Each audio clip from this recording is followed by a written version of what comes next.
Hey everyone, welcome back to my channel. If you're new here, my name is Joel. I'm now an undergraduate from Imperial Valley College and currently working in the ER as an RN. And for today's video, it's going to be my test taking tips I used to pass the NCLEX in the first attempt. Now this is kind of going to be like my NCLEX tips part 2 because I already did like a part 1, but I want to make like this video's title a little bit different because I feel like it goes more into detail for anybody who's just scrolling. So let's get right to it. So number 1, cover your answers if possible when reading your question. This applies to UWorld and Quizlet. So with Quizlet, you can put like the flashcard mode, and that way you can only see like the question version, and just try and cover like with your hand if possible the answers, and then flip it and then see the answer and then the rationale. And then for UWorld, if you have it on your phone, you can just kind of like, if you kind of like know how to estimate it, just kind of like cover it first and then just read the question and try and answer it by yourself, or at least have like a really good idea what the answer can be, and then look at the questions. That's really going to help you into pretty much understanding the deep rationale of the question and the answer that you think it is, and then now you can match it with the right or wrong ones. Because there's been a lot of times with me that I would like read the question and then try and like decipher it, but then I'm like, I don't know, and then I see the answers and I'm like, oh, I think this might be it. Yeah, makes sense. And then once you read the rationale, you can be like, oh, okay, that makes sense.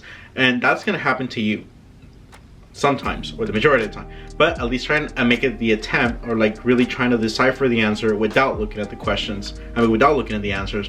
That's really going to help you in your deep understanding. Second one, use the ABC when applicable. Now this was something that Mark Clement did mention a little. He did say like he didn't like too much like the diagram of like ABC on every question, but there are some of them that you have like airway, breathing, circulation, like which one will you try and do first. So always remember, like, protect your airway, that the patient is breathing, and if they're not breathing correctly, you can apply oxygen. So that's what pretty much is kind of like the ones that are like, yeah, these have to be the right answer, because every time I did on UWorld and Quizlet when I was practicing, you know, it was always that. So that's why I was like, well, it makes sense. So whenever the questions talk about ABCs, then go for the metric of the ABC. So always check that the airway is patent, how the breathing is going on, the circulation, like capillary refill. If it's less than 3 seconds, that's good. If it's more, then we're having like a circulatory problem, and go from there. The third one, rationalize the incorrect answers or try doing the betting formula. Now rationalizing the incorrect answers is pretty much saying, why is this multiple choice question wrong? Like, why is this not it? Try and come up with the answer of that if you can. And then the betting formula, it's pretty much having the notion that you can bet $5 or $10 that this question, that this answer is the right one, because of whatever rationale that you're having. So really try and do that type of mentality whenever you're doing your practice questions, and then whenever you're doing your NCLEX, because that way you can be certain, because you're putting like your money on the line to verify that that's the right answer. That's like the ideal scenario. But if not, just trying to rationale why the following answers are incorrect. So try and really go with that, and that way you can be closer to the right answer. Number 4, for select all the apply, try and first find the true statements. So for this, for select all the apply, you always want to pick the statements that are true, and because that way, if you see like one of the statements is false, then you know that's not the right answer. So always read the question first, like I said, and then if it's select all the apply, I would just like skip thinking which ones could be it. I would just go through the select all the apply, and then just go one by one and first see if they make sense, if it's like a true statement, and then go from there. Now for number 5, for multiple choice questions, if 2 answers are very similar, they must be wrong. Now I say they must be because at least for my NCLEX prep of the UWorld and the Quizlet, whenever I had answers that were like very, very similar, I was like, nah, like they both have to be wrong, because they both say the same thing pretty much, just in different words. So if you ever are in that scenario, don't try and pick between those two. Like those two are wrong, so don't go for those. Number 6, if answers says always or none, whenever it's like an absolute statement, like, oh, this always happens or this never happens, that's wrong, because there's always exceptions. So always have that mentality, like nothing, at least in exams, is never true like 100% all the time.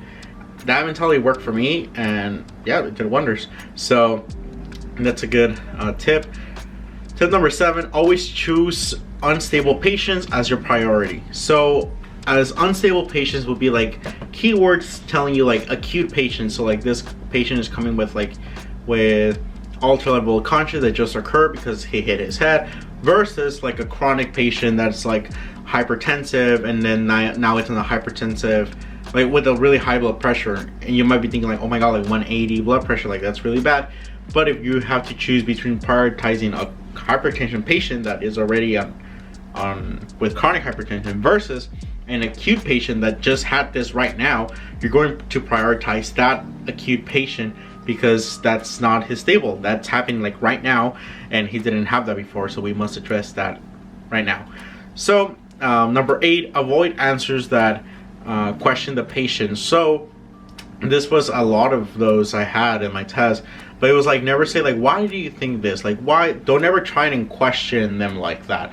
Always allow them to elaborate and be like, well, tell me how you feel about this. So like, you know, whenever it's like a more of an open statement, you know, for them to really open up to you, that's more ideally the answer you want to pick, versus like, why do you do this? Or how did you do? Like, that is really never the answer. You never really want to question your patients and try to like corner them, even though you might not feel like that. Just try and avoid them. And the last one, remember your nursing process. This will be technically like the first one, because like nursing process was like the first thing we learned in nursing school. But before you do anything, you always assess the patient, and go with the ADPI module. Like remember like the assessment, the diagnosing, the planning, the intervention, the evaluation. So always remember those steps, and don't try and jump steps, but you first assess all the time. And you would see that there's some questions of the nursing process that might look difficult by how they explain it in the scenario, but it's like, what would be like the first thing you do? The first thing you do is assess. So you first assess before you touch them and anything. You just assess the situation. How's their overall appearance and stuff like that. So yeah, like those are like the 9 things that really helped me in the test taking tips that I applied in my NCLEX exam. Obviously, you might not like take these to heart yet, because you have to apply them in your UWorld and your Quizlet and whatever things you're doing for your NCLEX prep. And when the NCLEX comes, you know, you're gonna have all that anxiety. You're gonna feel like you forgot everything. So it's completely normal for you to feel like overwhelmed, and like you feel like you just lost everything that you just studied for the past 2 months, and it's normal again. But always really try and practice these tips whenever you're taking your exam, in order for you to adapt them into your study habits, or at least that mentality into your study habits, and that way you're gonna be able to perform better without you even noticing, because now it's like a brain wiring that you just did now. So you're doing it unconsciously, so now you're making this type of inferences and validating all these things by applying it to your day-to-day studying, and now it's going to feel like a second nature of you. So really try and do this, and let me know if it works out on your NCLEX. If you're going to be taking it soon, then good luck to you. And if you're going to be taking it in the next couple of months, and that's perfect for you, because you are barely going to study like really hardcore, so you can apply this tips into your studying and see how it goes up. But please let me know if you were able to do well on that exam. So yeah, if you guys took to the end of this video, thank you so much guys for watching. If you guys haven't followed me on Instagram, please do so. Message me and just vent with me if you want, and I can talk to you a little bit about my day too. So we have like that interaction between us. And yeah, that's pretty much it. So you guys took here to the end of this video. Thank you so much guys for watching. I'll see you guys into the next video. Bye bye.